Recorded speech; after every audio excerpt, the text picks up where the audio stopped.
People are just so attached to their biased view of reality, which is fine, except that they don't want to consider new information and other possibilities as to what the reality of the situation is. They're just so biasly, and that's the matrix, that's Plato's cave, that's the matrix, that's the structure that's taken hold of you, is the reality that your subconscious and your conscious have put together into your mind. And yeah, just like in the movie, most people cannot break out of that mind structure because their identity, their whole sense of self is based on it, which it doesn't have to be. You can still be you even if your beliefs change or your ideas change.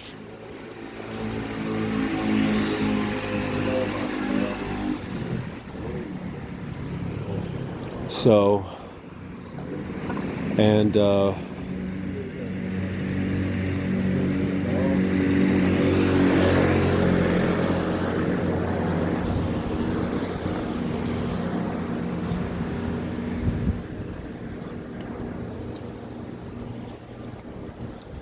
people are so attached to their reality that when you have a conversation with them, when you offer new ideas that may contradict, and it's not even you're offering these ideas to win or to convince someone, it's just you're just sharing your ideas.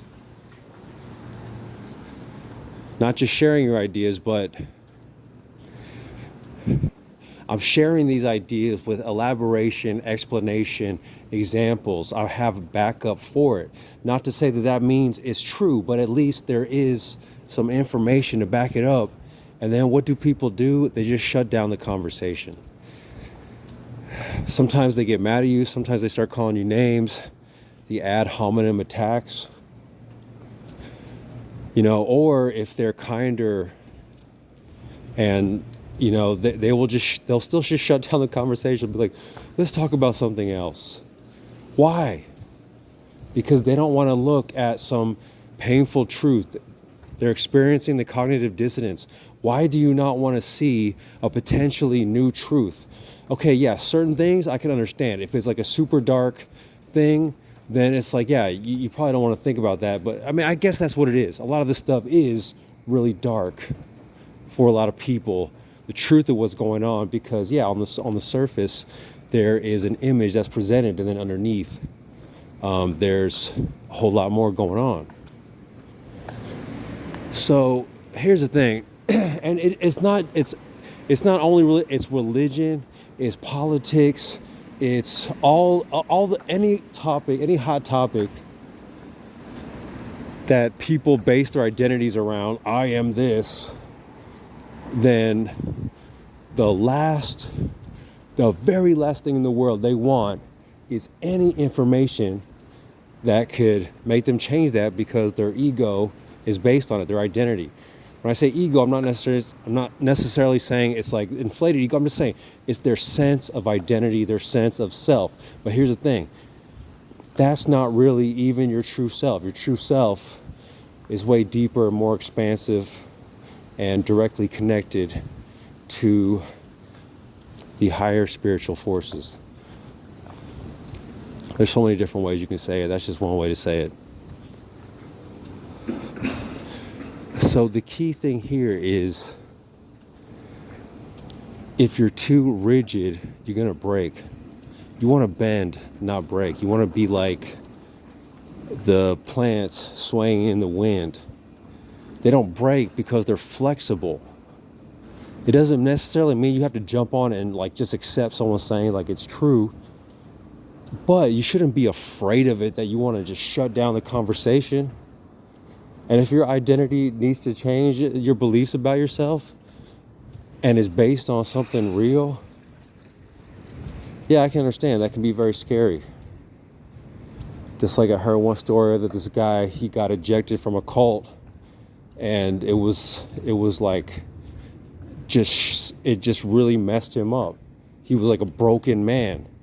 Because in this cult, this guy had the bravery to stand up and object to some things that were going on, the way people were being treated, and then not even that bad. I think he just asked for like better living conditions on some, and then what happened? He got kicked out. Went to see a psychologist, and at some point, the psychologist wasn't being able to help the guy, and so the psychologist asked him, "Well, can you go back to the cult?" Isn't that ironic? Because, you know, this was a group that was supposed to be there for spiritual enlightenment, and I'm sure a lot of people did get spiritually enlightened, but then a lot of people got spiritually trapped. Maybe they all did.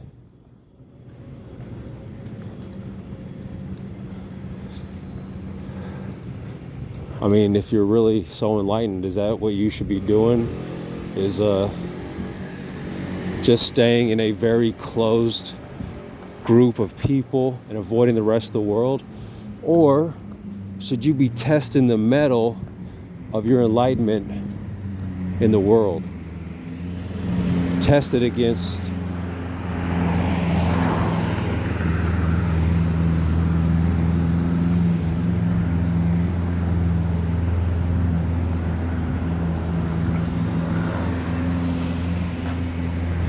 It's 1:30 a.m. The city does not sleep. Anyways, that's all for now.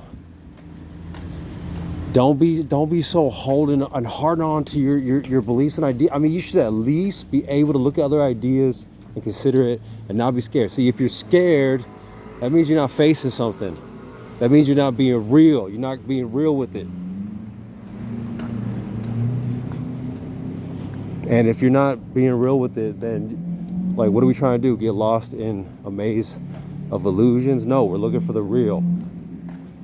Looking for the light.